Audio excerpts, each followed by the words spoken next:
to my podcast, Moving On with Monica. I'm your girl, Monica Ochoa, and my MO is a healed single heart. Ayan! Bongga, di ba? May nagtatanong, ano daw yung MO? Mama mo. De, joke lang. So, ang sinasabi mo sa akin, nakipag-break ka sa kanya kasi binilan ka niya ng house and lot? Na-overwhelm kasi ako. 2 months pa lang kami magkakilala, tapos biglang ganun na. Rian, alam mo, sa tingin ko, isa kang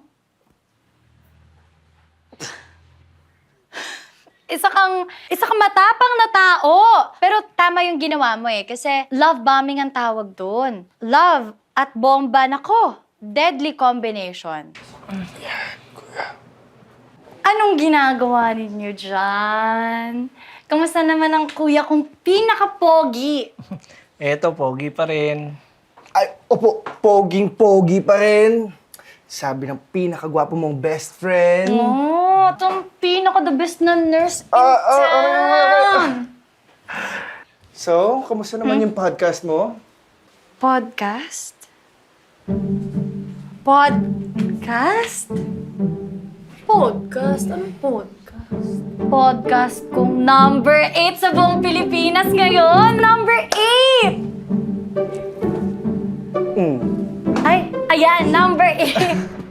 Naman, congratulations! Hello, excuse me. Iba yung feeling pag mahal mo yung ginagawa mo, no? Hindi ba dapat iba yung feeling kapag may mahal kang tao? Sus! Alam mo, lagi kong sinasabi sa podcast ko, ang love hindi ka mapapakain yan. Pero mapapasaya ka. Alam mo yung mga kwentong hugot. Benta yan. Pero yung mga kwento ng pag-ibig, gives people hope. Di ba, kuya? Ay, sorry po. Hindi, okay lang, wala yung pakiramdam. Sus! Alam mo, ikaw napaka-hopeless romantic mo talaga. Hope. Hopya ka mo. Ay, kuya, sorry. Okay lang, wala nga pakiramdam yan. Alam mo, ang true love, mabibigay lang yan sa'yo ng family, friends. Pero kung romance, di no. Labo. Diba, kuya? Teka, parang nakakahalata na ako sa inyong dalawa. Po? Ano bang... Hindi, wala ho yun, kuya. Alam mo, sa'yo ako nakakahalata. May nararamdaman ka naman ata eh. Yan. Napipilo mo naman eh. O, ito, napipilo mo ba to? Yan. Bes! Tingnan mo, naglolo ko yung software ng computer ko. Paano ba to? Ayusin mo, please. Ako nang bahala dyan. Sige, iti-check ko mamaya. Okay? Ako nang bahala. Galing naman ang best friend ko. Nurse ka na, singer ka na, techie ka pa, grabe. Naku po, ikaw nga eh. Podcaster sa umaga, call center agent sa gabi. Naku pantawid gutom lang naman yung trabaho ko. Nga pala, sorry delayed na naman yung bayad ko sa'yo. Huwag ka mag-alala, pag naka-top 5 in the Philippines na yung podcast ko, promise, makakaluwag-luwag na kami ni Kuya. Mon, yung pag-monitor ko sa kuya mo, tulong yun, hindi trabaho. Ano ka ba? Siyempre, kailangan mabalik ko rin sa'yo yung ginagawa mo, no? Mon, check mo tong app na to. Baka magamit mo sa podcast mo. Kaya niya manggaya ng iba-ibang boses ng tao. Ano naman gagawin ko dyan? Ano naman gagawin ko dyan? Uy, ang creepy! Diba? Galing nga eh! Pag nag-input ka ng specific na boses ng tao, kaya niyang gayahin. Weird, right? So, pati boses ko kaya niyang gayahin. Omsim. Ay, ang creepy nga. Pero sige, pag nagkaroon ako ng drama segment, gagamitin ko yan. Drama segment? Mon! Mon! Mon! Mon!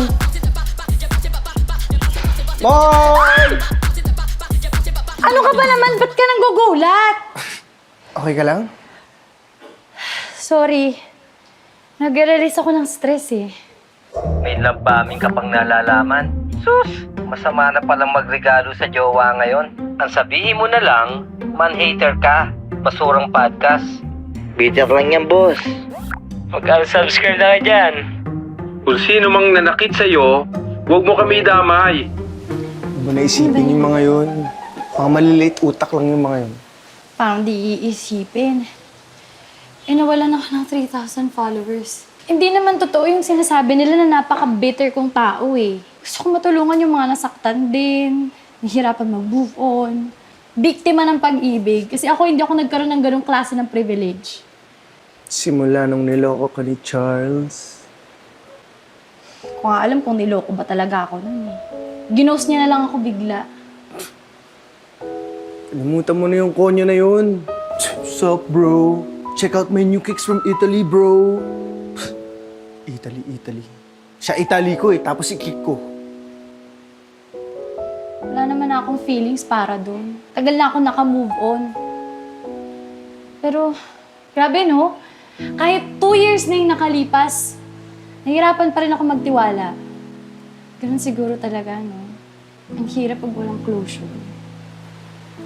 Sana talaga makabawi pa ako. Kundi kailangan ko nang i-give up yung podcast ko. Ano pa ako na ibang sideline. Alam mo naman, mas priority ko yung pang-therapy ni Kuya. Ano ko ng pera. Hello! Welcome back to my podcast, Moving On with Monica. I'm Monica Ochoa at ready na akong pakinggan ang mga kwento ninyo at tulungan kayong mag-move on. Let's go! Ayan, meron na tayong first caller. Hello? Hello? Hello po. Ano pong maipaglilingkod ko sa inyo, Mr. Charles? Charles? Ano pong problema nila, Mr. Charles? I had an ex kasi before. Hindi kami nag-date ng maayos. Hindi niya deserve yun.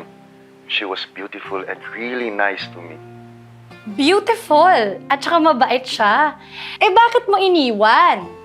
It was stupid, I know. It's one of the biggest mistakes of my life. And I guess I want to say, I'm so sorry, Monica. I hope mapatawad mo pa ako.